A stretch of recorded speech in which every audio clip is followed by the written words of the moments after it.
April 12th, 1555. In the cold silence of a chamber partially illuminated by candlelight, an elderly woman struggles to breathe on her deathbed. Her hair, once copper-coloured and lustrous, is now completely white. Her green eyes, formerly vivid and expressive, appear empty, lost in a distant past. This woman is Joanna of Castile, daughter of the powerful Catholic monarchs Ferdinand of Aragon and Isabella of Castile, rightful Queen of Spain, and prisoner for more than 40 years. As life slowly escapes from her weakened body, a question hangs in the air like a ghost. Was it truly madness that condemned her to spend nearly 5 decades confined between stone walls, isolated from the world? Or had she been the victim of one of the most cruel political conspiracies in European history? A princess of promise, a love's downfall. Joanna's story begins with pomp and hope. Born on November 6, 1479, in Toledo, she was the third daughter of the Catholic monarchs who unified Spain and expelled the Moors from the Iberian Peninsula. As a princess, she received an exceptional education, learning Latin, French, and mathematics, knowledge uncommon for women of that era.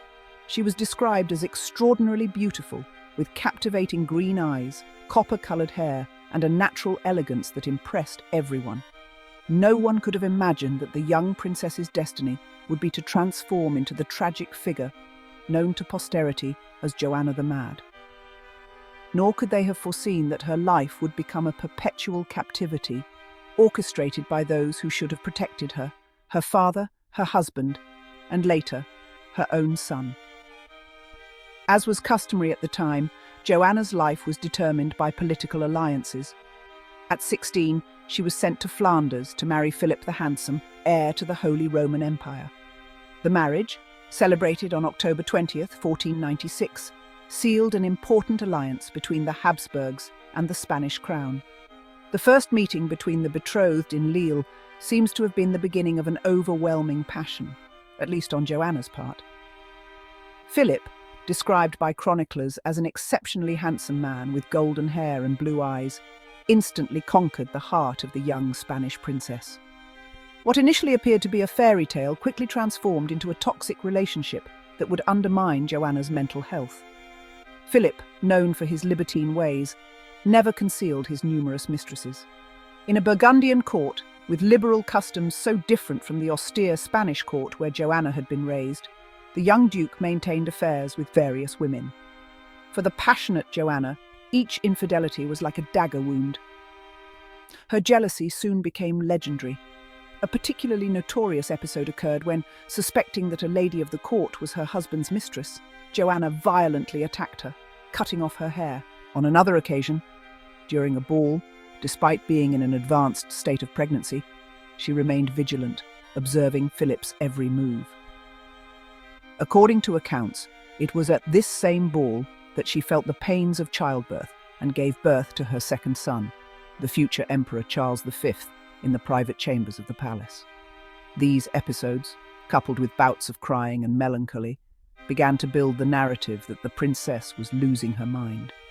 But was it truly madness, or simply the natural reaction of a betrayed woman, isolated in a hostile foreign court? The dance with death, a conspiracy, unfolds. The political scenario grew drastically complicated when in 1504, Queen Isabella of Castile passed away. According to Isabella's will, Joanna was the legitimate heir to the throne of Castile, the most powerful kingdom on the Iberian Peninsula. Her father, Ferdinand, could act as regent only if Joanna was incapable or unwilling to govern. This clause triggered a fierce power struggle. On one side, Ferdinand of Aragon, who did not want to relinquish control over Castile. On the other, Philip the Handsome, who aspired to govern through Joanna. In the middle of this game of ambitions was Joanna herself, the rightful queen by law, but increasingly marginalized in decisions. In 1506, an unexpected tragedy dramatically changed the course of events. After a banquet, Philip suddenly fell ill with high fever and intense abdominal pains. Within days, the handsome duke, only 28 years old, was dead. Rumours of poisoning spread quickly. Some pointed to Ferdinand of Aragon as the mastermind. Others suspected Castilian nobles dissatisfied with Flemish influence at court.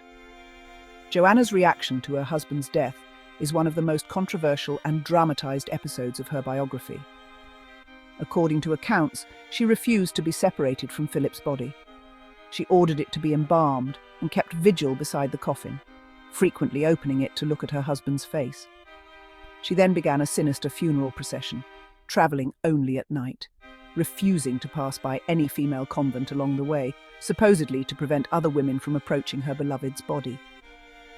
During this procession, which lasted months, Joanna gave birth to her posthumous daughter Catherine on January 14, 1507. Shortly after childbirth, still convalescent, she insisted on continuing the journey with Philip's coffin.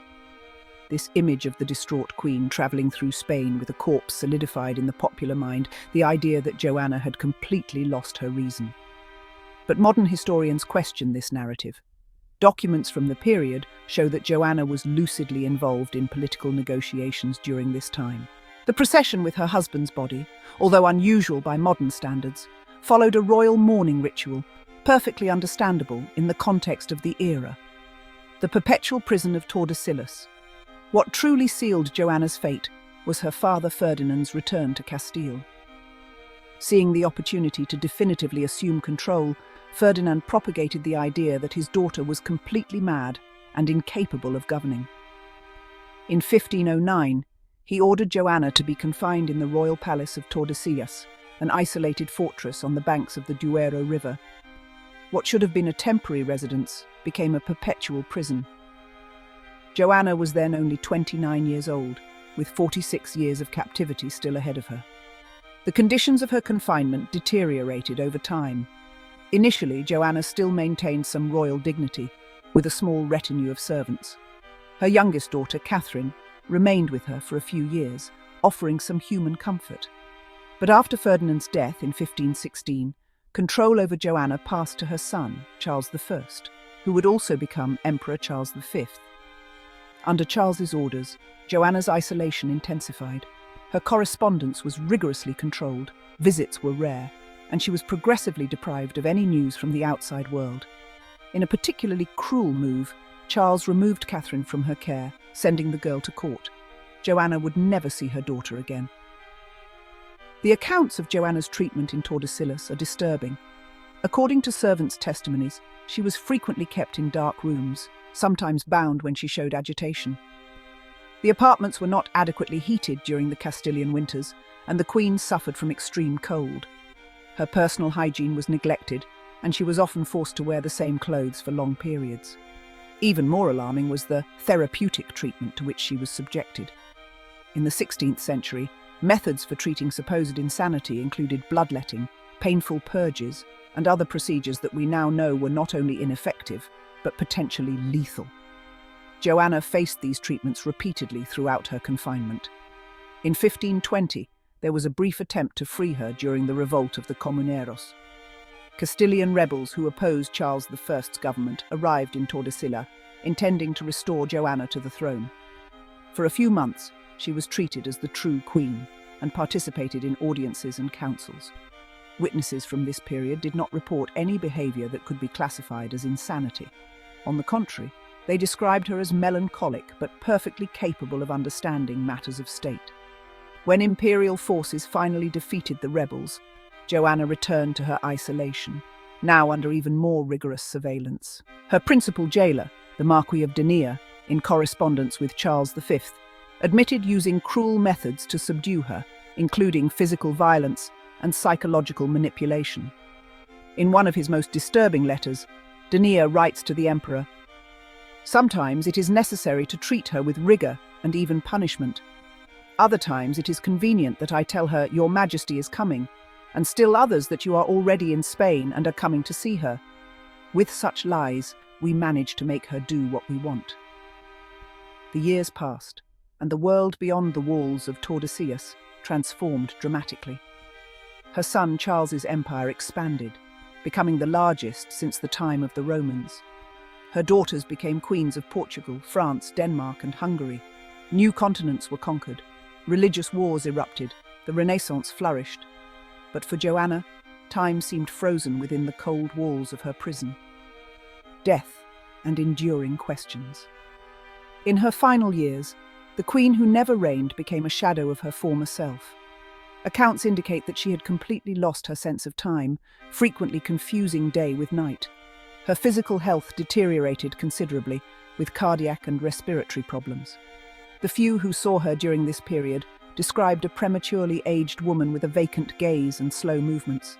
In 1555, sensing that the end was approaching, Joanna finally received an illustrious visitor, Francis Borgia, a Jesuit who had previously been a duke close to the court. He found the queen debilitated, but according to his own testimony, perfectly lucid in discussing religious matters. In her final moments, Joanna received the last rites, and on April 12, 1555, after nearly 5 decades of confinement, the queen who never governed finally found liberation in death. Following her wish, her body was taken to Granada, where she was buried beside her beloved and tormentor Philip in the royal chapel, near the mortal remains of her parents, the Catholic monarchs, a family reunion that had been denied to her in life. Joanna's story raises unsettling questions that echo through the centuries.